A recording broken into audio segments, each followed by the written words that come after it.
Matías, ¿cómo estás? Muy buenas noches, gracias por la invitación. Bueno, ¿de qué se trata este? O sea, es evidente, pero ¿cuáles son los alcances, los montos, a qué personas y qué respaldos han encontrado en este proyecto, en esta iniciativa?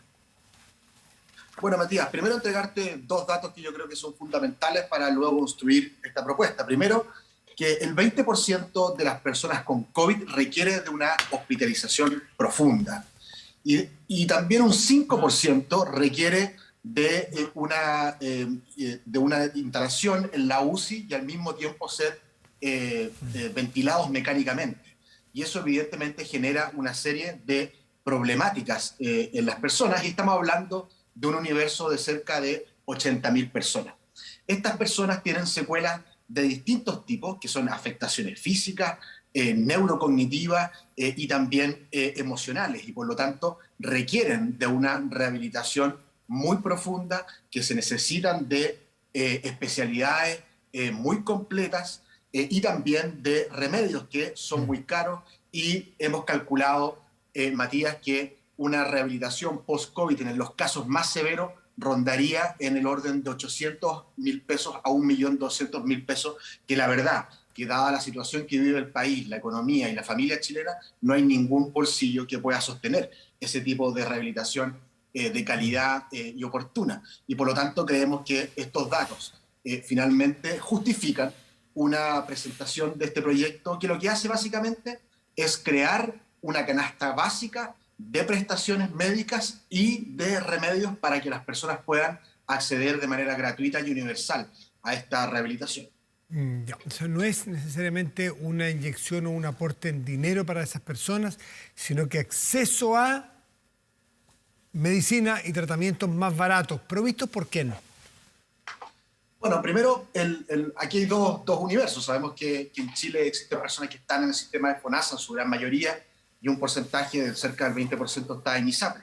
Y aquí lo que queremos, Matías, es que estas prestaciones se le den a todas las personas que estén en FONASA y en ISAPRE, en el caso de FONASA financiadas por el Estado, y en el caso de las ISAPRES también financiadas por las ISAPRES, toda vez, Matías, de que esto es una enfermedad que las personas no buscaron, y que finalmente le ha generado un desequilibrio en su vida normal, no solamente en el aspecto económico, también en el aspecto psicológico, en el aspecto familiar. Aquí es como el cáncer, se destruye una familia completa, porque las secuelas, Matías, son muy graves y van desde disfunciones musculatorias, respiratorias, a problemas psicológicos, disnea, disfunción cognitiva y tantas otras consecuencias que tiene esta enfermedad, que finalmente requieren, Matías, de una mano amiga por parte del Estado para poder financiar, como te dije,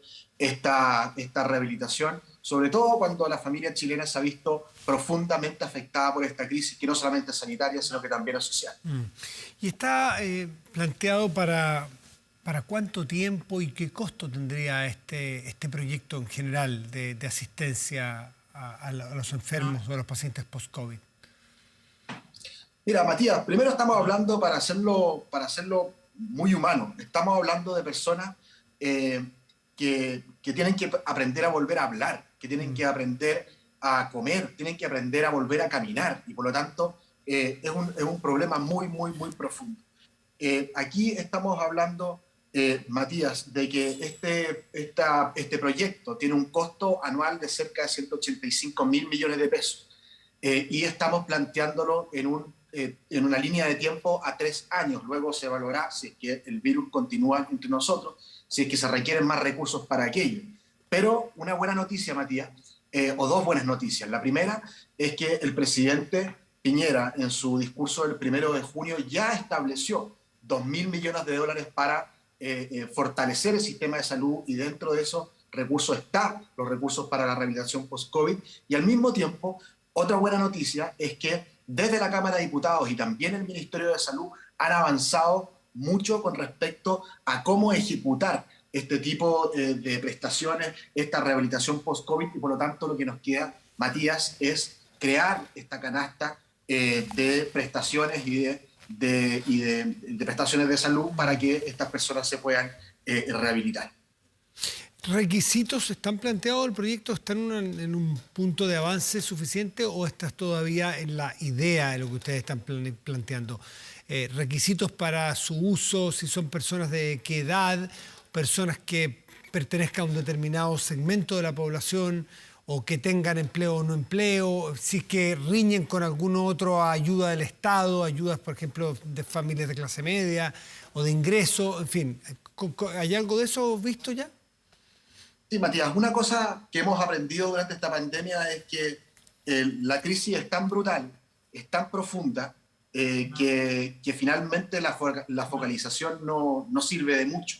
Y por lo tanto queremos hacer esto lo más universal posible para todas las familias chilenas, para que todos puedan acceder a estos beneficios que entendemos que tienen un costo alto para el Estado, pero que finalmente es un costo que tenemos que hacer para poder que esas personas, Matías, vuelvan a ser productivas. Aquí a mí me ha tocado conversar con personas con esta secuela y la verdad es que los efectos son brutales.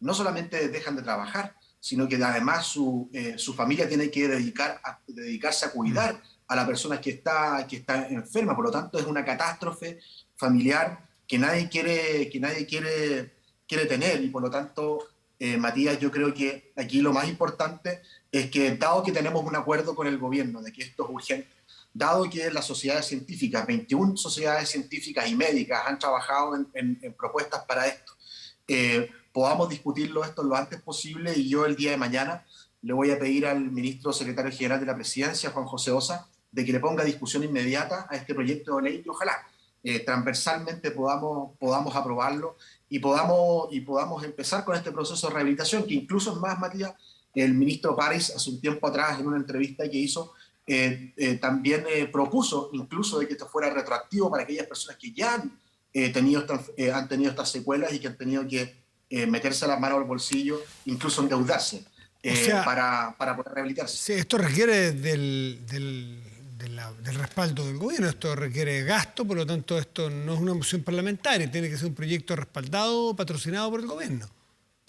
Así es, Matías. Por eso el proyecto de ley si tú lo lees, es un titular, es un artículo único que crea este bolsón de prestaciones, pero es evidentemente, y tú bien lo has dicho, es el gobierno el que finalmente tiene que poner las indicaciones que requieran gasto, porque nosotros los parlamentarios no tenemos uso de la billetera fiscal. Sería, la verdad, una catástrofe si este país tuviera con los diputados pudiendo hacer uso de la billetera fiscal. Pero entendemos ¿Y han visto ese apertura? ¿Cuál es la actitud que han visto, la recepción de parte del gobierno a proyectos como este? Una muy buena apertura, Matías. Esto yo lo empecé a conversar con el ministro hace unos 2 meses atrás, y lo que hicimos básicamente fue saber de qué estábamos hablando, hacer el diagnóstico. Gracias a que las sociedades médicas desde junio del año 2020 están trabajando en esto, el diagnóstico se hizo mucho más fácil y rápido, y por lo tanto hoy día está bien claro hacia dónde tenemos que apuntar.